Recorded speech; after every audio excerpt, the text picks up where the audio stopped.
केवल स्वदेशी नीतियों से ही देश फिर से सोने की चिड़िया बन सकता है।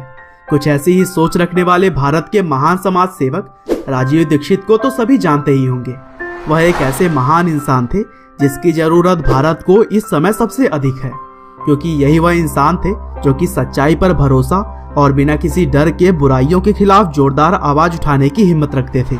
और इसीलिए देश के सभी लोग इन्हें सम्मान के साथ राजीव भाई के नाम से बुलाते। और दोस्तों, राजीव दीक्षित के रग रग में स्वदेशी की चिंगारी थी। साथ ही वह जो भी जानकारियां अपने स्पीच के जरिए जनता को देते थे वह पूरी तरह से सबूतों और तथ्यों पर आधारित होती थी, और इसी वजह से उन्हें कोई भी गलत साबित नहीं कर पाता।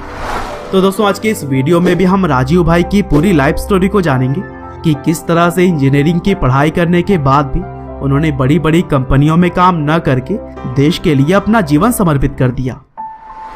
तो दोस्तों, इस कहानी की शुरुआत होती है 30 नवंबर 1967 से, जब उत्तर प्रदेश के अलीगढ़ जिले के नाहा गांव में राजीव जी का जन्म हुआ। उनके पिता का नाम राधेश्याम दीक्षित था और उनकी मां का नाम मिथिलेश कुमारी। और बचपन से ही राजीव भाई पढ़ाई लिखाई में बहुत ही अच्छे थे, और इसीलिए इंटरमीडिएट तक की पढ़ाई फिरोजाबाद से पूरी करके उन्होंने इलाहाबाद से बीटेक की पढ़ाई की, और फिर Indian institute of technology Kanpur से उन्होंने एमटेक भी पूरा किया। और फिर एक होनहार इंजीनियर बनने के बाद राजीव दीक्षित ने कुछ समय तक भारत के CSIR और फ्रांस के टेलीकम्युनिकेशन सेंटर में भी काम किया, लेकिन उनके अंदर हमेशा से ही देश के लिए कुछ करने की चाह थी, और वह भगत सिंह, उधम सिंह और चंद्रशेखर आजाद से बहुत ही इंस्पायर्ड थे। और फिर जल्द ही राजीव भाई का ध्यान विदेशी कंपनियों के द्वारा भारत में किए जा रहे लूटपाट पर गया। उन्होंने देखा कि विदेशी कंपनियां घटिया माल बनाकर इंडियंस को बेचती हैं और फिर पूरा मुनाफा भारत से कमाकर अपने देश में ले जाती हैं। और इस समस्या से बचने के लिए उन्होंने लोगों को जागरूक करने का काम शुरू किया। उन्होंने देश की जनता से यह अपील की कि स्वदेशी चीजों को अपनाएं और विदेशी कंपनियों का बहिष्कार करें, और अगर ऐसा करेंगे तभी देश का विकास पॉसिबल है। और अपने इसी आवाज के साथ वह काफी कम उम्र में ही 12,000 से भी ज्यादा प्रेजेंटेशन दे चुके थे, जिसमें कि भारत में यूज किए जाने वाले 5,000 से भी ज्यादा विदेशी कंपनियों के प्रोडक्ट्स के खिलाफ उन्होंने स्वदेशी आंदोलन की शुरुआत की। यहाँ तक कि उन्होंने अपने देश के कंपनियों के नाम के पर्चे भी बंटवाए, ताकि लोगों को पता चल सके कि कौन सी भारतीय कंपनी है और कौन नहीं। और फिर इन आंदोलन के जरिए जल्दी राजीव दीक्षित ने लोगों के बीच अपनी एक अलग ही पहचान बना ली, और अब लोग उन्हें सम्मान के साथ राजीव भाई के नाम से बुलाने लगे। और दोस्तों, राजीव भाई का मानना था कि भारत में खोजे गए आयुर्वेद जैसा इफेक्टिव मेडिकल साइंस पूरी दुनिया में कहीं भी नहीं है, और इसीलिए उन्होंने लोगों से यह अपील की कि उन्हें अपने बीमारियों को दूर करने के लिए एलोपैथ की जगह पर आयुर्वेद का सहारा लेना चाहिए। और फिर बाबा रामदेव के साथ भी उन्होंने कई सारे अभियान को अंजाम दिए।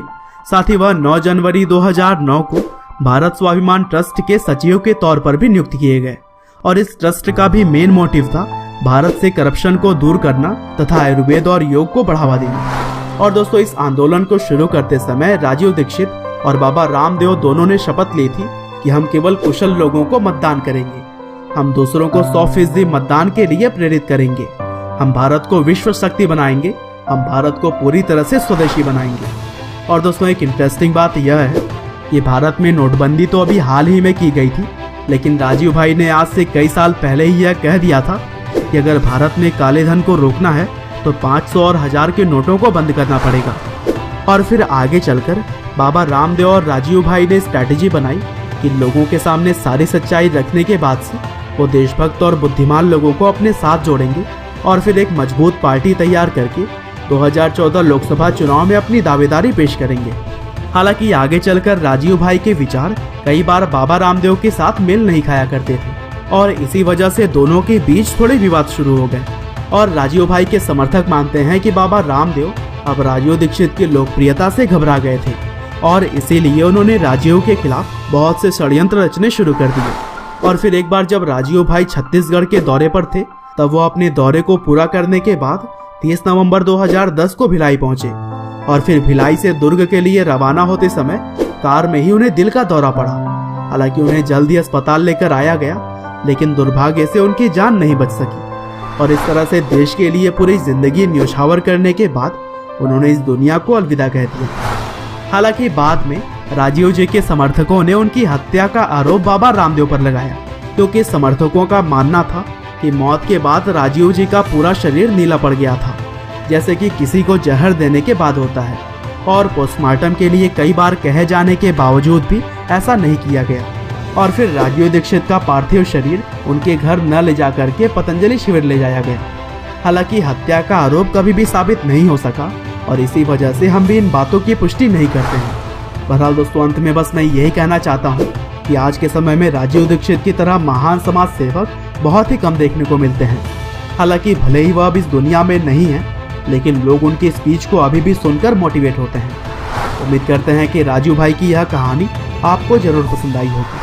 आपका बहुमूल्य समय देने के लिए बहुत बहुत धन्यवाद।